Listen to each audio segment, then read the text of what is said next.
السلام علیکم ورحمۃ اللہ وبرکاتہ۔ آج کا سبق ہم سورۃ البقرہ کی آیت نمبر 213 سے شروع کرتے ہیں۔ اعوذ باللہ من الشیطان الرجیم، بسم اللہ الرحمن الرحیم۔ کان الناس، تھے لوگ، امۃ واحدہ، ایک ہی امت، فبعث اللہ، پس بھیجے اللہ تعالیٰ نے، نبیین، پیغمبر، مبشرین، خوشخبری دینے والے، ومنذرین، اور ڈرانے والے، وانزل، اور نازل کی، معہم الکتاب، ان کے ساتھ کتاب، بالحق، برحق، لیحکم، تاکہ فیصلہ کرے وہ، بین الناس، لوگوں کے درمیان، فی مختلف، جس میں اختلاف کیا انہوں نے، فیہ، اس میں، ومختلف، اور نہیں اختلاف کیا، فیہ، اس میں، الا الذین، مگر وہ لوگ، اوتوہ، جنہیں دی گئی، من بعد، بعد اس کے، ما جاءتہم البینات، جو آئی ان کے پاس دلیلیں، بغین، تو ضد کی انہوں نے، بینہم، آپس میں، فہد اللہ، پس ہدایت دی اللہ تعالیٰ نے، الذین، ان لوگوں کو، آمنو، جو ایمان لائے، لما اختلفوا، اس کے لیے کہ انہوں نے اختلاف کیا تھا، فیہ، اس میں، من الحق، حق سے، بإذنہ، اپنے اذن سے، واللہ، اور اللہ تعالیٰ، یہدی، ہدایت دیتا ہے، من یشاء، جسے چاہتا ہے، الی، طرف، صراط مستقیم، راستے سیدھے کے۔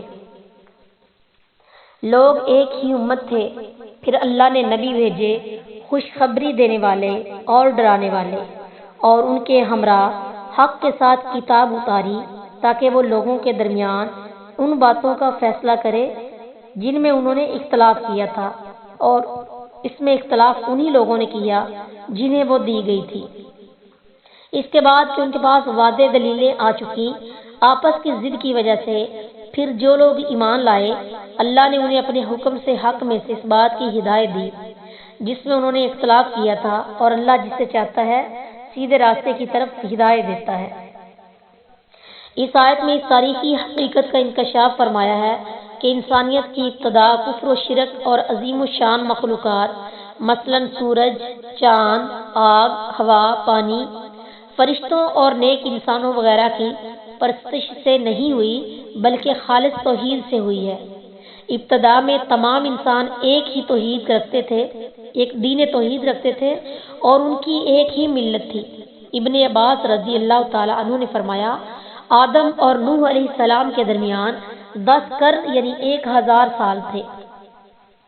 یہ سب شریعت حقہ یعنی توحید پر تھے، پھر شیطان کے بہکانے سے ان میں شرک آیا اور ان میں اختلاف پیدا ہوئے، تب اللہ تعالیٰ نے نوح علیہ السلام اور دوسرے انبیاء بھیجے۔ طبری و حاکم، حدیث نمبر 3322، اور مسلم کی حدیث 3753، بسند صحیح۔ پھر مسلسل انبیاء آتے رہے اور ان پر کتابیں نازل ہوتی رہیں تاکہ ان کو اختلافات سے نکال کر ہدایت الہی کی طرف لایا جائے۔ اس آیت میں فبعث اللہ کا عطف محذوف پر ہے، یعنی فاختلفوا فبعث اللہ، پس انہوں نے اختلاف کیا تو اللہ نے نبی بھیجے۔ کبیر ابن جریر۔ مزید دیکھیے سورۃ یونس کی آیت نمبر 21۔ فَهَدَى اللَّهُ الَّذِينَ آمَنُوا لِمَا اخْتَلَفُوا فِيهِ، یعنی پہلی امتوں میں سے اختلافات لا علمی کی وجہ سے نہیں، بلکہ باہمی حسد، ضد اور سرکشی کی وجہ سے پیدا ہوئے، جس سے وہ فرقوں میں بٹ گئی اور اس وجہ سے گمراہ ہو گئی۔ اب اللہ تعالیٰ نے اپنا آخری نبی بھیج کر اور اس پر اپنی آخری کتاب نازل فرما کر تمام اختلافات کا فیصلہ فرما دیا، اور اپنی توفیق خاص بإذنہ ہی سے مومنوں کو صراط مستقیم کی طرف ہدایت کر دی ہے۔ بیضاوی فتح البیان۔ واضح رہے کہ امت محمدیہ صلی اللہ علیہ وسلم میں بھی شروع میں دین میں کوئی اختلاف نہیں تھا۔ سلف صالحین سب کے سب کسی شخص کی تقلید کے بجائے براہ راست قرآن و حدیث پر عمل کرتے رہے۔ ان میں نہ شیعہ سنی کی تفریق تھی، نہ ان میں کوئی حنفی تھا، نہ مالکی، نہ شافعی، نہ حنبلی، نہ نقشبندی، نہ قادری، نہ سہروردی، نہ چشتی۔ رسول اللہ صلی اللہ علیہ وسلم نے فرمایا تھا، تم ضرور ہی اپنے سے پہلے لوگوں کے پیچھے چل پڑو گے، جس طرح بالشت بالشت کے برابر اور ہاتھ ہاتھ کے برابر ہوتا ہے، یہاں تک کہ اگر وہ کسی زب یعنی سانڈ کے بل میں جا گھسے ہوں تو تم بھی ان کے پیچھے جاؤ گے۔ پوچھا گیا، یا رسول اللہ، اس سے مراد یہود و نصارہ ہے؟ فرمایا، پھر اور کون ہے؟ بخاری حدیث الانبیاء باب ما ذکر عن بنی اسرائیل، حدیث نمبر 3357، مسلم کی حدیث نمبر 2779۔